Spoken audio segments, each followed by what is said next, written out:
Salut, c'est Cédric. Alors aujourd'hui, je vais te parler d'un système infaillible pour vendre tes produits avec Facebook. Alors oui, on peut vendre à coup sûr avec Facebook dans absolument toutes les thématiques et pour tous les produits.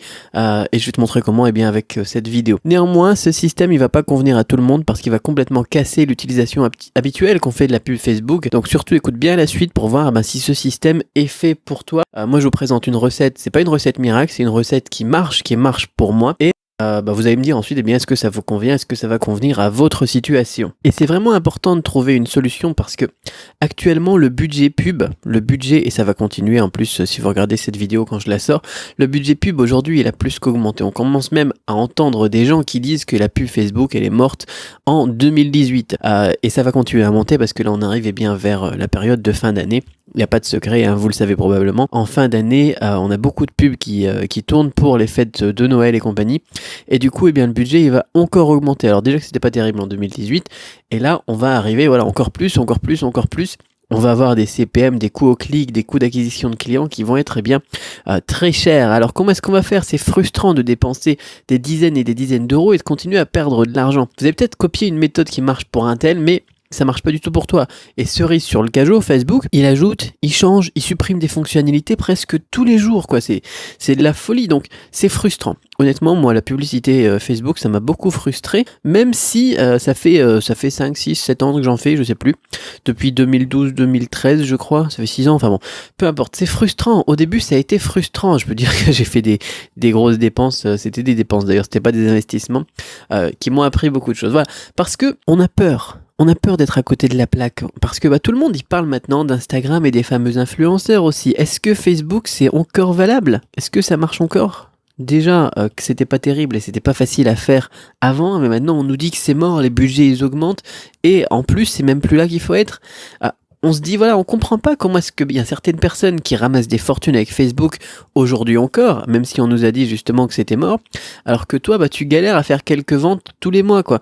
Qu'est-ce qu'ils ont de plus que tu fais pas encore? J'ai envie de dire, si aujourd'hui on se mettait à faire un petit bilan, il faut se poser la question, est-ce que tu peux continuer à balancer ton argent dans la pub sans jamais être rentable? Est-ce que tu peux continuer à creuser tes pertes jusqu'avant d'admettre, à quel moment est-ce que tu vas admettre que ta méthode elle doit être corrigée quoi? Est-ce que tu es encore dans les personnes qui pensent qui parlent beaucoup du ROAS, du retour dépensé pour les publicités pour voir si les publicités sont rentables, ou est-ce que tu vois la publicité comme un investissement? On en reparlera, mais moi je trouve que l'idée d'avoir des pubs rentables et de mettre aussi tout sur la pub, c'est pas forcément une bonne idée. Parce qu'on oublie on reste bloqué dans l'écosystème Facebook et on oublie toutes les sources externes qui peuvent venir alimenter nos pubs. Et du coup, on n'est plus vraiment dans cette idée de rentabilité des publicités. Une à une, mais plutôt d'un investissement, du marketing, de la rentabilité du marketing dans son ensemble. Parce que c'est un gros problème, les méthodes traditionnelles, est-ce que les gens ils essayent de vous enseigner en ce moment? En fait, ils vous enseignent, on a l'impression que les gens qui vous expliquent la pub Facebook, c'est pour ça que moi je fais ma propre formation pub Facebook, parce que ça m'énerve, moi les gens, j'ai l'impression qu'ils vous enseignent que Facebook, ça va venir combler les lacunes. En fait, est-ce que Facebook va venir combler les lacunes de ta boutique? Mais pas du tout. Pas du tout. Honnêtement, la question du produit, c'est 40% du boulot. La pub Facebook, on va avoir entre 35 et le restant des 100%. 35%, on va dire 30%, 35%, 40% du boulot sur la pub en elle-même. Mais on a en amont aussi tout le travail sur le produit. On y reviendra très rapidement parce qu'on a déjà fait une formation là-dessus il y a 2 semaines, 3 semaines. Il y a un dernier élément aussi qui est souvent on se dit les gens ils disent soit c'est tout sur la pub, la créative, etc., soit c'est tout sur le ciblage quoi. Alors qu'au final on a 40% peut-être des résultats qui viennent d'ici, 20% des résultats qui viennent d'ici et 40% qui viennent de la sélection du produit. Un produit au final il se vend par lui-même. Maintenant la plupart des gens vous expliquent que la pub ici, la créative, c'est elle qui va faire 100% du boulot. Mais non, c'est faux, c'est comme c'est faux de se dire qu'il y a une formule unique. Il n'y a pas de formule unique. D'accord? Il y a des concepts à comprendre, il y a des techniques à maîtriser, mais il n'y a pas de formule unique. On peut faire une attaque de la pub Facebook par tout ce qui est engagement et ensuite transformer en conversion. On peut faire une attaque de la pub Facebook par tout ce qui est tout directement, les web conversions, ici les conversions en panier achat si vous avez une boutique Shopify. On peut aussi faire une attaque, moi j'utilise ces 3 attaques là, une attaque donc par l'engagement, Donc ce qu'on appelle les pubs PPE, hein. J'ai pas envie de vous embêter aussi avec des trucs comme ça, on les expliquera tous les termes et tout ça. On a aussi une attaque qui est par Web Conversions sur tout ce qui est ajout au panier d'achat, notamment pour tout ce qui est Shopify. Mais on a aussi une attaque que personne n'utilise, je vois personne utiliser ça, et j'en ai déjà parlé aussi, sur tout ce qui est capture d'email, capture de lead, qui marche très bien pour Shopify, mais qui marche aussi très bien pour quasiment tous les business. On va pas parler que de Shopify, vous allez voir que je vais vous expliquer toutes les formules, les différentes manières d'attaquer tout ça, plutôt qu'une formule unique. Et vous pourrez appliquer des formules qu'on utilise notamment dans d'autres domaines à Shopify, vous allez voir que ça marche très bien. Moi, je fais ça aussi parce que ça me fait surtout des clients récurrents. Donc, on a avec les publicités au final beaucoup d'achats impulsifs, d'accord. Mais ensuite, moi, j'arrive à avoir un panier moyen. J'ai des clients qui me font 1600 € sur leur vie, quoi. Sur la vie, on appelle ça la valeur à long terme du client, quoi. Pour des boutiques, des petites boutiques comme ça qui vendent des produits pas très chers, arriver à des 1000 €, 2000 €, quoi. Vous vous rendez compte du truc, c'est pas juste essayer de grappiller 20 € en faisant 1 ou 2, 3 ventes. Non, c'est carrément autre chose là. On est dans un autre niveau. Alors voilà, c'est vrai que ça m'énerve, moi, les gens qui essayent d'expliquer ça, de faire des trucs qui brillent et tout ça, vous me connaissez, hein, moi je suis pas vraiment à vous expliquer des trucs magiques et des secrets et des trucs comme ça. C'est pas votre faute au final, voilà. Traditionnellement, on conseille de toute façon aux gens de lancer plein de tests pour identifier les fameux winners. Le plus souvent, on part d'audiences larges, d'accord, ils vous disent faites des tests, c'est une bonne idée de faire des tests, c'est bien des tests. Mais ils diminuent ensuite le périmètre petit à petit jusqu'à trouver la meilleure rentabilité d'un produit par rapport au budget pub. C'est ce qui vous explique, comme je vous disais tout à l'heure, avec leur fameux ratio de rentabilité et bien sûr la publicité. On a un gros souci avec cette méthode, c'est que généralement, on est ruiné avant d'avoir trouvé un winner. C'est-à-dire qu'ils vous disent oui, mais c'est pas grave, tu continues à augmenter ton budget, tu continues à faire des tests, et un jour t'en trouveras un. Mais un jour, pour l'instant, on a dépensé 1000 €, 2000 €, 3000 €. C'est pas possible. On lance trop de tests sur trop de produits. On sait pas vraiment comment identifier les vrais acheteurs. D'accord ? Ils raisonnent en audience, il faut raisonner en audience. Pourquoi pas ? D'accord ? Il vous explique qu'il faut faire une audience, par exemple, par intérêt, etc. Mais les audiences par intérêt, c'est pas rentable, c'est pas les plus rentables. On peut faire des ventes, on peut avoir des trucs rentables avec ça, mais c'est une méthode qui est loin d'être la plus efficace.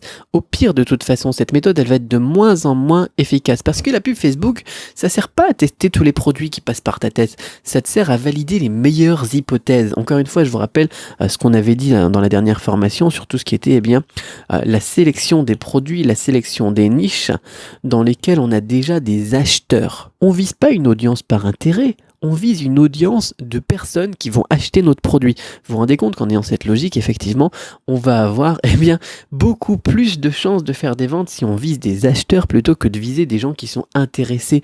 Des gens qui sont intéressés par la Chine, des gens qui sont intéressés par les iPhones, des gens qui sont intéressés par le sport ou peu importe la thématique dans laquelle vous êtes. C'est pas grave, il y en a plein effectivement. Mais des gens qui achètent dans ces niches, comment est-ce que vous pouvez les cibler ? Ça c'est bon ça c'est une bonne question. Et d'ailleurs, il y a quelques personnes qui y pensent, qui essayent de faire ça et de trouver leurs acheteurs sur Facebook, comme je l'explique là. Mais je vais vous montrer juste après comment est-ce qu'on peut même sortir de Facebook pour dénicher les vrais acheteurs et ensuite les cibler avec la publicité. Vous allez voir, ça c'est aussi quelque chose d'énorme. La seconde grosse erreur que tout le monde fait, c'est de viser les mauvaises personnes. Le challenge, c'est pas de convaincre des gens qui ont jamais vu tes produits d'acheter grâce à tes super pubs. Au final, on va, dans la publicité Facebook, dans ce que je vais vous enseigner moi aujourd'hui, on va pas viser des gens froids. On va avoir 90%, 95% des personnes qui vont voir nos pubs qui seront déjà des prospects chauds. Convaincre un prospect froid, c'est incroyablement difficile et pourtant tout le monde essaye de faire ça. Le but, c'est plutôt de cibler des gens qui dépensent déjà leur argent pour ce type de produit que tu vends et qui te connaissent déjà, qui t'ont déjà vu, qui ont déjà été sensibilisés au produit, qui ont déjà acheté un produit similaire, etc. La chaleur du prospect, vous allez voir que ça va être quelque chose d'énorme. Donc bien évidemment, vous avez peut-être pas déjà beaucoup de visiteurs, vous avez peut-être pas, de mailing list et de choses comme ça qui sont déjà des prospects chauds. Si vous en avez déjà, là, vous allez être super content parce que ça va être très rentable la manière dont on va utiliser tout ça. Mais au moins, on peut viser des personnes qui ont un niveau de conscience différent. C'est-à-dire que, je ne sais pas si vous connaissez les différents niveaux de conscience des acheteurs, mais vous avez pas mal de gens qui sont intéressés, qui ont qui connaissent une thématique, d'accord, ils connaissent la thématique, mais qui savent pas qu'ils ont un problème. d'accord? Vous avez les personnes qui savent qu'ils ont un problème, mais qui savent pas qu'il existe une solution. Vous avez les personnes qui savent qu'il existe une solution, mais qui n'ont pas encore envie de l'acheter ou qui sont pas assez chauds pour l'acheter. Et vous avez les personnes qui recherchent activement une solution et qui ont envie de dépenser justement pour résoudre ce problème ici. Donc on a plusieurs niveaux de conscience d'un acheteur. Et avec ça, en ciblant nos publicités, en réfléchissant intelligemment sur ce concept-là, on peut trouver des prospects chauds, même si vous n'avez pas, voilà, comme Cédric forcément il a des dizaines de milliers de leads sur ses newsletters à chaque fois. C'est facile de trouver des gens qui sont chauds. Il a des dizaines de milliers de visiteurs sur ses sites web. C'est facile pour lui de faire de viser des gens qui sont chauds. Mais vous pouvez aussi, et on va en parler. Je vais vous donner, de toute façon, un nouveau système de détection pour être rentable avec Facebook dès le jour 1. D'accord? Dès le jour 1. Ça, c'est très très important. Vous allez voir que le problème, c'est pas de jouer sur les statistiques avec Facebook en balançant un maximum de pubs dans tous les sens. Le véritable enjeu, c'est de démasquer les super acheteurs. Moi, je les appelle les super acheteurs. Ils représentent quoi? Genre 2-3% d'une communauté à chaque fois, d'une niche. Mais on va, viser les super acheteurs de ton marché le plus rapidement possible. Et ensuite, on va laisser complètement tomber ce que j'appelle, moi, les audiences faibles. Pour trouver les super acheteurs, 2 étapes. Il y a un vrai travail de recherche marketing pour trouver les gens qui dépensent déjà pour acheter le type de produit que tu vends. Je vais te donner tous les outils pour ça. D'accord? Rechercher, une recherche. On pourrait appeler ça comme une étude de marché ou un truc comme ça. Et deuxième chose, très très importante, activer l'outil actuel le plus puissant de Facebook, c'est là où est l'argent, ce qu'on appelle les lookalikes. Et encore une fois, j'aime pas moi vous balancer des termes techniques juste pour me la péter, ça c'est ce qu'on appelle les audiences similaires. Vous prenez une audience, vous allez pouvoir trouver des gens qui achètent déjà, et ensuite vous allez pouvoir, grâce à l'algorithme de Facebook, élargir cette audience avec des gens qui sont comme les personnes qui achètent mais qui n'ont pas encore acheté chez vous et du coup qui seront beaucoup plus susceptibles d'acheter chez vous parce que ce sont tout simplement des personnes qui sont comme les personnes qui achètent. Voilà, vous comprenez, ça c'est les audiences similaires, très très important. Si vous devez retenir qu'une seule chose de cette vidéo d'aujourd'hui, c'est les audiences similaires, les lookalikes sur Facebook, c'est là où se trouve l'argent. Et justement, du coup, c'est seulement à partir de là que les statistiques vont devenir vitales pour optimiser au mieux les budgets pub. Mais pas avant, seulement après. Et je vais vous expliquer pourquoi. Je vais vous faire une petite démo, tout simplement, une petite explication. Je vais vous raconter une histoire. C'est une histoire que je tire d'un livre de Sean Souza, je pense, The Brain Audit. Vous allez voir, très très très bonne lecture. Je pense que ça s'écrit comme ça, ou SZ, je sais plus. Enfin bon, il racontait l'histoire de 3 femmes qui sont dans un café. Ces 3 femmes, sur les statistiques, elles sont pareilles. Elles ont toutes les 3 de 30 ans, elles ont toutes les 3 2 enfants, elles sont allées à la même école, elles ont grandi ensemble, elles habitent dans le même voisinage, etc. etc. Vous voyez le truc, quoi. Elles aiment toutes les 3 porter des jeans, elles achètent des chaussures, elles achètent en ligne, etc. Si vous regardez les statistiques, justement, la data sur le papier, ce sont 3 femmes pareilles. Et pourtant, c'est ce qu'on appelle pour les marketeurs le facteur de similarité, ou un truc comme ça. Je crois qu'en anglais, ça se disait factor of similarity. J'essaye de souvenir du truc en même temps. Et du coup, voilà, ça c'est tout ce qui est démographie. Démographie, géographie, tout ce qui est la famille, c'est aussi la démographie, etc. Sur le papier, elles sont pareilles. Maintenant, imaginez que vous voulez leur vendre des vêtements à ces 3 dames. Vous savez qu'elles aiment les jeans, vous savez qu'elles aiment acheter des chaussures, vous savez qu'elles aiment acheter en ligne, etc. Vous le savez. Les statistiques vous le donnent, c'est comme sur Facebook, la pub Facebook, etc. On vise par intérêt, etc. Mais on a un gros problème. Le problème, c'est quoi? La première des femmes, elle pèse 40 kilos. La deuxième, elle pèse 60 kilos. La troisième, elle pèse 91 kilos. C'est juste leur poids, au final. C'est juste une information qu'on n'a pas. Et vous pensez qu'on pourrait leur vendre des jeans à toutes les 3 de la même manière maintenant qu'on a vu cette information supplémentaire, tout simplement parce qu'elles ont les mêmes statistiques, les mêmes intérêts, la même démographie, parce qu'on les a trouvées sur Facebook, que ce sont les mêmes. Et c'est là qu'on se rend compte qu'on a un gros problème. C'est que les femmes, elles achètent pas vraiment des vêtements. Je crois il parlait des jeans justement dans son livre. Ce petit exemple, il nous montre un gros problème. C'est que les femmes, voilà, elles veulent pas acheter des jeans au final. Elles veulent répondre à un problème, d'accord? Et pour ça, il faut trouver le problème. Ici, vous savez que le problème pour cette femme qui est plus enveloppée, ça va être un problème spécifique pour elle. Ici, pour cette femme qui fait 49 kilos, elle va avoir une autre manière aussi, un autre paramètre. Il parlait de paramètres dans son livre pour, choisir ses vêtements. Et cette femme ici qui est entre les deux, qui est une femme plus normale, j'ai envie de dire, au niveau de la taille, parce qu'ici c'est une très bonne taille, j'ai envie de dire, et ici c'est beaucoup trop. Ici, pour quelqu'un qui est plus dans la moyenne, elle va pas acheter ses vêtements là aussi de la même manière. D'accord? Donc si on regarde les statistiques, effectivement, ces trois femmes, elles sont les mêmes.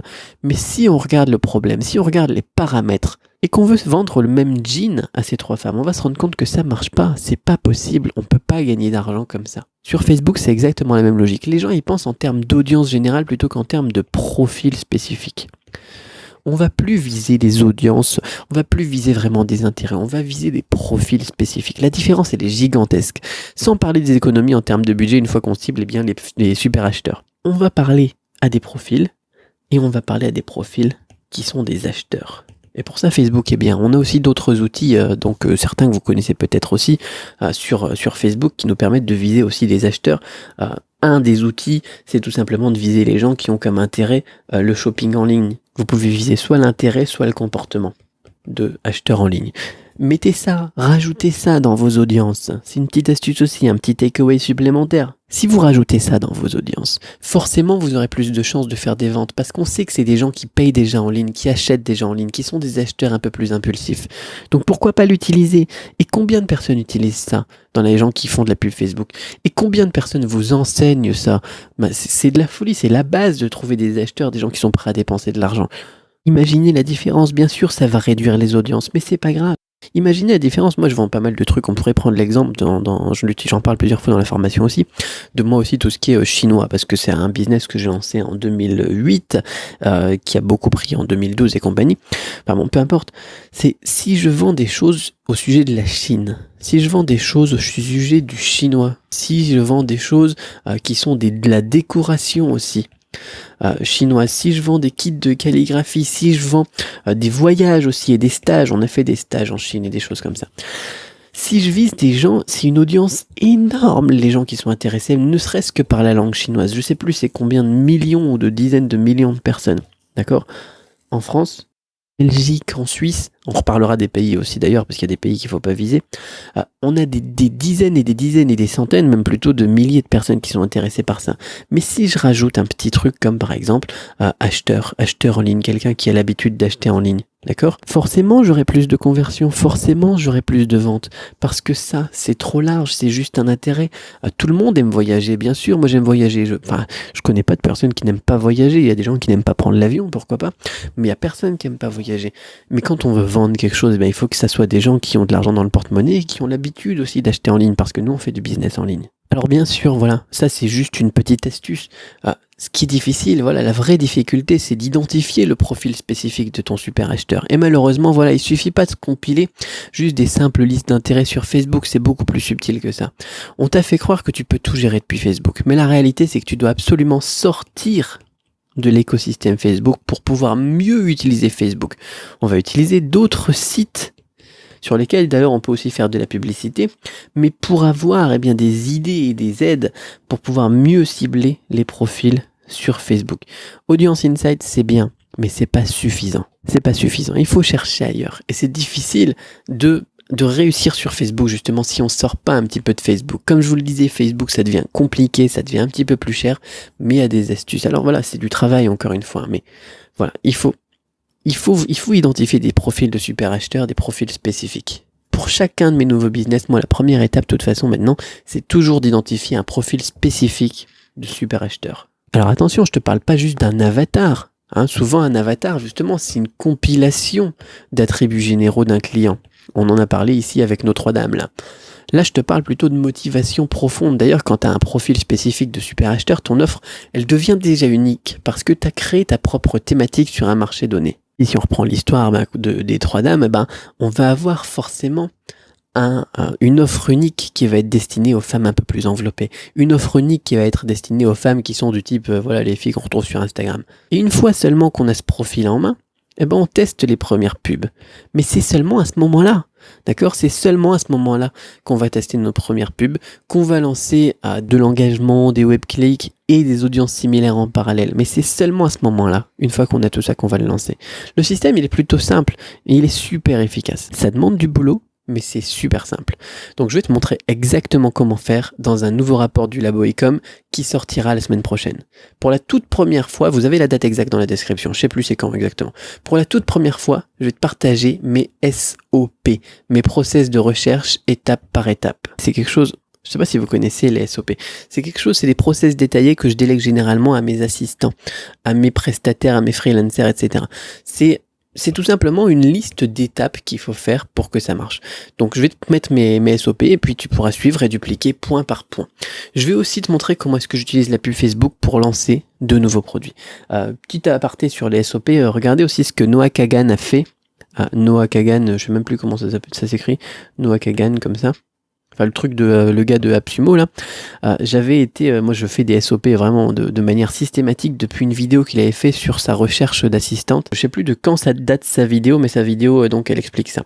Enfin bon, peu importe, c'est vraiment aussi un gars à suivre lui. Voilà, bon, la vidéo elle va être un petit peu longue donc on va pas parler de moi maintenant, mais le premier résultat pour toi, ça sera d'attirer les meilleures personnes sur ta boutique dès son lancement. Pas après des mois de test, c'est pas possible de faire ça. Le plus intéressant dans ce système, c'est surtout de pouvoir faire exploser ton taux de conversion. Ce qui va être important, ça va vraiment être de faire péter les conversions. Alors bien évidemment, on fera un petit peu d'engagement, etc. pour avoir des likes sur les pubs, etc. Mais on s'en fout au final. Ce qui est vraiment important, c'est plus de s'acharner à convaincre des parfaits inconnus. C'est de gonfler ta communauté de gens déjà convaincus, puisqu'ils achètent déjà le genre de produit que tu vends, et qui seront donc plus que contents de pouvoir acheter chez toi. Le but, ça va maintenant être de ne pas faire plaisir à un inconnu pour avoir son like, et que ça sera quelqu'un qui achètera pas. Ça sera de trouver des gens qui achètent déjà, et que tu vas convertir. Parce que le but, dans le business, je sais qu'il y en a beaucoup qui n'y pensent plus, et qui aiment bien avoir plein de likes, mais le but, c'est de faire des sous. Quand on est un entrepreneur, le but c'est pas d'être occupé et de faire un projet sur 5 ans. C'est d'encaisser, quoi. Le but c'est de faire des sous.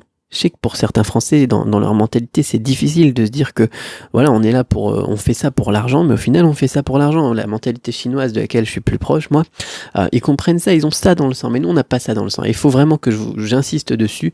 Le but, pour nous, c'est de faire des conversions, de faire des ventes. Donc oui, et j'insiste, tu n'auras plus besoin de faire rentrer des milliers de personnes dans la machine, tu n'auras plus besoin, voilà. Tu pourras maintenant travailler avec un plus petit nombre de visiteurs, mais 10 fois plus ciblé. De toute façon, c'est ça qui est important.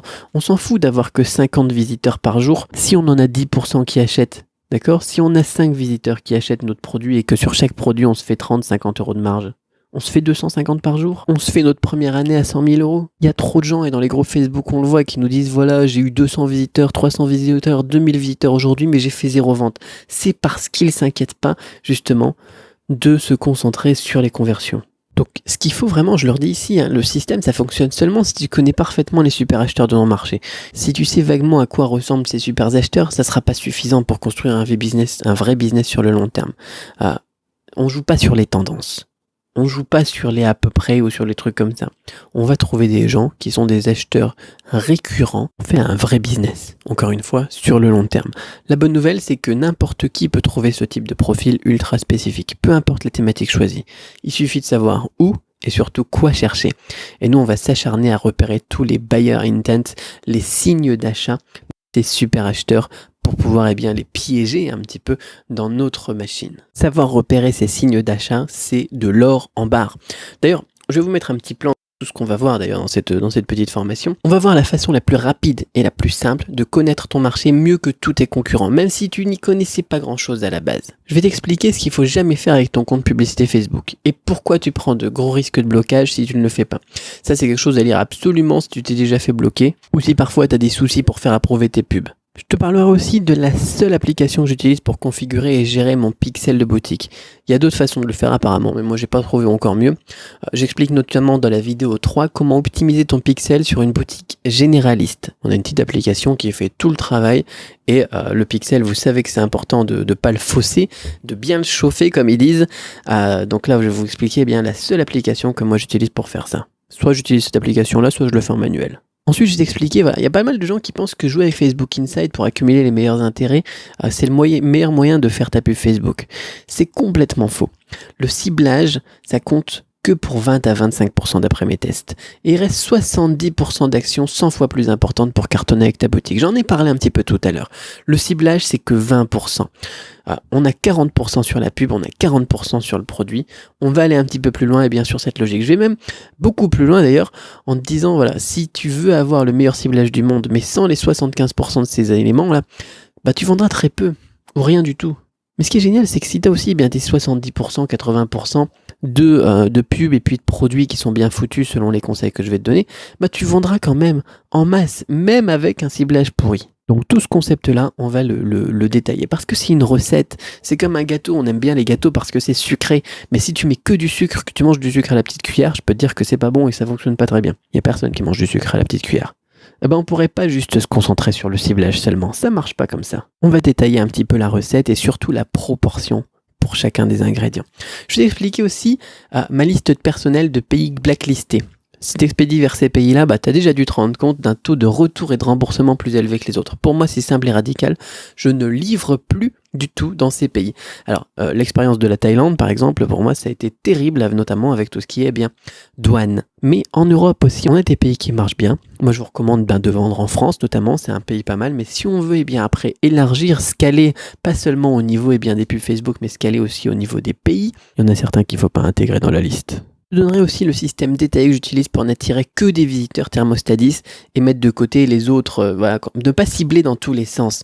Tous les autres qui nous demandent des efforts monstrueux pour être convaincus, on va pas essayer de les convaincre dans un premier temps. Je te donnerai aussi les 2 configurations avec lesquelles j'ai obtenu mes meilleurs résultats. Alors ici, je vais carrément partager avec toi mes SOP là, comme je te disais. Tu auras exactement la même série de process que mes propres assistants. L'une de ces configurations est uniquement axée sur l'engagement, sur les publicités en partant de l'engagement, et l'autre est uniquement axée sur les conversions. Je te le disais, et je le disais dans le commentaire d'une vidéo Facebook, d'une vidéo YouTube il n'y a pas longtemps, mes meilleures campagnes de pub, c'est soit celles qui partent de l'engagement, soit celles qui partent de la conversion ajoutée au panier, soit celles qui partent de la conversion pour ajouter les leads capture d'email. Je vais te donner les process exacts que j'utilise. Ensuite, alors là, la grande question, je vais t'expliquer également pourquoi la plupart des gens ils foirent leur scaling. Alors ça, c'est énorme parce qu'il y en a pas mal de gens qui arrivent à monter 100 € par jour, 200 € par jour, etc. Mais quand il s'agit de scaler, de passer au niveau supérieur, qu'on veut faire des mots à 5 chiffres, 6 chiffres, on a une étape qui est souvent plus difficile qu'une augmentation de budget toute simple. Et alors il y a des gens qui foirent avec un concept tout con. Ça, je vais vous l'expliquer donc très rapidement. Et ensuite, je vous expliquerai comment est-ce qu'on fait point par point et avec toutes les règles possibles pour limiter le risque au maximum. Mais c'est très facile de se planter ici. Un changement de budget mal calculé, par exemple, ça peut tout planter. Mais plus que ça, on va vraiment aller dans le détail, point par point, de tout ce qu'il faut faire pour bien scaler et que ça fonctionne, quoi. Parce que les gens, ils scalent et puis tout s'écroule, il n'y a plus rien qui marche. Et ils me disent, tiens, Cédric, je comprends pas, là, ça marchait bien, tout marchait bien, maintenant il n'y a plus rien qui marche. C'est normal. Ensuite, je t'expliquerai aussi pourquoi est-ce que j'utilise plus Audience Insight pour chercher les intérêts de mes publicités. C'est un détail que peu de gens connaissent, mais Facebook Insight, au final, c'est en quelque sorte très limité. Il existe un autre accès pour obtenir bien plus de résultats d'intérêt. Et ça, c'est con. C'est con parce que Facebook Insight, qui est censé être un outil que beaucoup utilisent pour voir comment est-ce qu'ils vont faire la publicité, c'est moins puissant que l'outil qu'on va utiliser, qui est un outil Facebook aussi. Je crois que j'ai oublié un T. Ensuite, je te parlerai des limites du retargeting. Il y a beaucoup de gens qui misent beaucoup sur le retargeting. Mais quand on raisonne comme un entrepreneur et quand on regarde tes chiffres, on se rend compte que la majorité des ventes, elles se font après une première visite. En tout cas, grâce au système qu'on va utiliser ici. On est donc plus sur des achats impulsifs par des gens déjà convaincus. Je vous ai expliqué qu'ils étaient chauds, qu'ils étaient déjà convaincus. Si tu lui montres 25 fois le même produit à quelqu'un qui n'est pas convaincu la première fois, il y a peu de chances qu'il achète. On va pas se dire, je vais le harceler pendant une semaine, un mois à lui faire du retargeting. Et surtout, on va pas le faire en se disant, c'est ça qui va me rendre rentable. Donc oui, le retargeting, ça augmente un peu les ventes. Mais tu verras qu'un winner, au final, il est toujours profitable sans le retargeting. Le retargeting, c'est ce que j'appelle, et j'en ai parlé beaucoup, pour moi, de l'optimisation. C'est en plus, c'est du bonus. Mais un produit qui est winner, une annonce qui est winner, une publicité qui est winner, elle sera toujours profitable sans retargeting. Donc si tu as un winner, ça fait du sens de le mettre en place, mais après seulement. Ça augmentera le chiffre d'affaires, les conversions, etc. après coup. Ça sert à rien de le mettre avant. Et je te montrerai de toute façon comment est-ce qu'on peut le mettre, le faire très facilement, l'application exacte que j'utilise, et comment est-ce que je m'en sers pour pas me casser la tête avec ça. C'est du bonus le retargeting, c'est pas plus. En tout cas avec le système que je vais vous présenter. Ensuite, je te parlerai de la façon la plus rapide et la plus simple de créer des vidéos efficaces sans voler ce que les autres font. Ce qui est d'ailleurs une mauvaise idée. Si on veut se faire bannir de Facebook, c'est une très bonne idée de voler les photos, les vidéos des autres et les photos des autres, même si on les pique sur une autre plateforme comme YouTube, etc. Voilà, pour se faire fermer son compte, il n'y a rien de tel. On va pas faire ça de toute façon. Je vais vous expliquer une façon la plus simple et la plus rapide pour créer des vidéos efficaces. Et vous allez voir que vous avez le matos à disposition et qu'on va pas avoir besoin de gros budget pour ça. C'est très important la vidéo. La vidéo, elle convertit beaucoup mieux que l'image, la photo. Donc fort de cette information, plus ce que je vais vous montrer ici, vous allez voir, ça sera que du bonheur. Tu vas avoir aussi accès à des démos de configuration pour un tas de produits différents. J'ai d'ailleurs décidé de mettre à jour régulièrement cette partie, même après la sortie de ce nouveau rapport. Parce que, entre nous, pour la pub Facebook surtout en plus, une démonstration, un petit tuto, ça vaut souvent bien plus qu'une longue explication, que quelque chose où on ne parle que de stratégie. Quand on est dans le concret pour la pub Facebook, quand on est vraiment dans l'action, c'est beaucoup plus efficace. C'est seulement en travaillant sur tout ça qu'on pourra avoir les résultats. Premier résultat, de toute façon, pour toi, ça sera d'attirer les meilleures personnes sur ta boutique dès son lancement, pas après des mois de test. Le plus intéressant avec ce système, c'est vraiment surtout de pouvoir faire exploser ton taux de conversion. Ton travail sera vraiment plus de gonfler ta communauté de gens déjà convaincus plutôt que de t'acharner à convaincre des parfaits inconnus. Voilà. Parce que c'est des gens qui achètent déjà le genre de produit que tu vends, comme je disais, et donc ils seront plus que contents de pouvoir acheter chez toi. T'as pas besoin de faire rentrer des milliers de personnes dans la machine. Et puisque le volume de trafic il est plus faible, ton budget pub payante, il va diminuer nettement. Il va diminuer. Mais attention, je leur dis ici, ce système il fonctionne seulement si tu connais parfaitement les super acheteurs, si tu connais les profils. Voilà, si tu sais vaguement à quoi ça ressemble un super acheteur, ça sera pas suffisant pour construire un vrai business sur le long terme. Donc quoi qu'il en soit, ce rapport il va être accessible par le lien qui est dans la description de cette vidéo et le tarif va augmenter à partir de la semaine prochaine ou la semaine d'après. Vous avez tous les détails dans la description. Le tarif actuel de lancement il sera définitivement retiré et ensuite il sera plus possible d'y accéder aux mêmes conditions. Il sera peut-être même plus possible d'y accéder du tout si vous arrivez sur cette vidéo un peu plus tard que le jour de sa sortie en octobre 2018. Vous avez peut-être une liste d'attente ou peut-être que ce n'est même plus disponible. Peu importe, j'en sais rien, vous regardez dans la description si c'est encore disponible et quelles sont les conditions au jour d'aujourd'hui. Quoi qu'il en soit, moi, comme à mon habitude, je fais d'abord une prévente pour les personnes qui me connaissent et qui me font confiance. Ensuite, une vente officielle du jour de lancement avec la sortie de la formation. Et ensuite, on fait augmenter le tarif progressivement jusqu'à atteindre le tarif normal sur le long terme. C'est pour moi une manière de remercier la communauté qui me suit fidèlement. Et puis, entre nous, puisqu'on parle de pub, l'urgence, la rareté, il n'y a rien de tel. Et puis voilà, tu verras quand tu lanceras ta prochaine campagne de pub Facebook, tu verras que les visiteurs, ce sera déjà des gens convaincus qui te remercieront même de leur proposer la solution à ce qu'ils ont toujours cherché mais sans la trouver, quoi.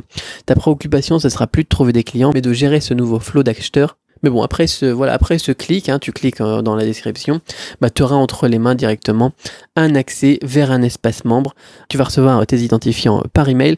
Très important, quand tu crées ton compte, donc ton compte membre, là tu vas créer ton compte membre sur la plateforme, utilise le même email que celui que tu as utilisé pour le paiement parce que c'est lié. Sinon, ça ne sera pas débloqué dans ton compte le jour de la sortie du truc si tu achètes avant. Ou même le jour où tu achètes si tu achètes après. Et ensuite tu verras, tu auras accès toutes les vidéos de formation et donc un espace membre privé avec des mises à jour et je t'enverrai un mail quand tu auras des mises à jour. Voilà, non seulement ton taux de conversion il sera amélioré, mais en plus ton budget pub il sera réduit grâce à un meilleur ciblage préalable. Ça te permet aussi de rentabiliser largement la formation. Donc je sais qu'il y a pas mal de gens qui vont se dire, voilà, est-ce que c'est encore une formation miracle pour Facebook, etc. Non, c'est pas une formation, c'est même pas une formation, c'est même pas une nouvelle formation Facebook en réalité.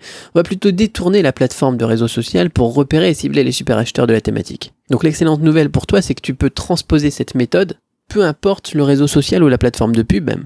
Une fois que tu as compris la logique de détection de tes super acheteurs, le reste, c'est plus que de l'exécution. Il faut passer à l'action, quoi. Mais la recette, elle marche. Alors là, les gens disent, ouais, la recette, elle marche. Mais alors, c'est garanti, satisfait aux garanties, si moi, ça va pas, etc. Alors, comme je l'explique souvent, je garantis pas les résultats pour tout le monde. D'après mon expérience, garantir un résultat pour tout le monde, c'est même malhonnête. Je donne un exemple. Si je te donnais le guide exact et détaillé pour construire une fusée, imagine un petit pavé, construis une fusée. Tiens, ça c'est pas mal. Je te donne un ouvrage de 27 000 pages coécrit par une centaine d'ingénieurs, tous experts dans leur domaine. Si aujourd'hui tu as ce guide entre les mains, est-ce que tu vas être capable de commencer à la construire maintenant, cette fusée ? C'est pas simple. Pourtant, c'est le même guide qu'utilise la NASA pour construire ses propres programmes. Ou les Russes, là, je sais plus comment est-ce que ça s'appelle leur truc là. Et si je te disais qu'avec ce guide, n'importe qui peut construire la propre fusée dans son jardin, est-ce que tu trouverais ça honnête ? Donc oui, on peut construire une fusée avec le guide. Mais je sais pas qui tu es, je connais pas ton expérience.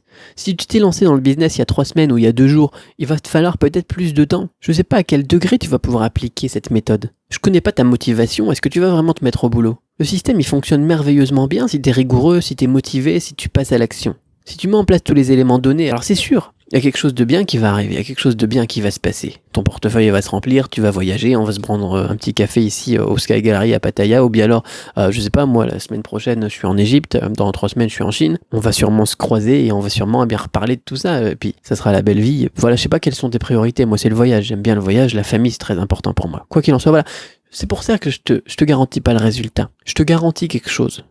Par contre, c'est le savoir-faire. Et quand tu développes un savoir-faire, alors là, les excellents résultats, ils suivent dans la foulée. Mais c'est pas forcément vrai dans l'autre sens. Après, j'ai souvent une autre question qui m'est souvent posée, mais je l'ai un petit peu évoquée déjà à demi-mot, même à mot complet, il y a quelques minutes. Le problème avec la pub Facebook, c'est que ça change beaucoup.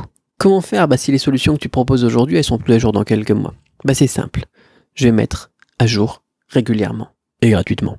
S'il y a un gros changement qui se produit, comme le contenu il est publié dans un espace personnalisé unique, je peux ajouter ou supprimer du contenu en quelques secondes. Et si quelque chose d'indispensable se produit, voilà, il y a une grosse mise à jour de Facebook, il y a des nouvelles fonctionnalités, des approches complémentaires qui peuvent être ajoutées, des questions des membres qui sont pertinentes et qui peuvent profiter à tout le monde, je mets tout dans la boîte et je t'envoie un email pour te prévenir. Aussi, mis à part, donc petite parenthèse, mis à part tout ça, vous savez que je suis en train de monter des lignes directes depuis la Chine pour pouvoir expédier depuis directement en e-packet. Ce qui fait gagner énormément de temps pour les livraisons et énormément aussi d'argent parce que on a moins d'intermédiaires. Avec la dernière formation, je proposais une éligibilité à mes clients pour rejoindre mes lignes directes. Donc cette formation, c'est pareil.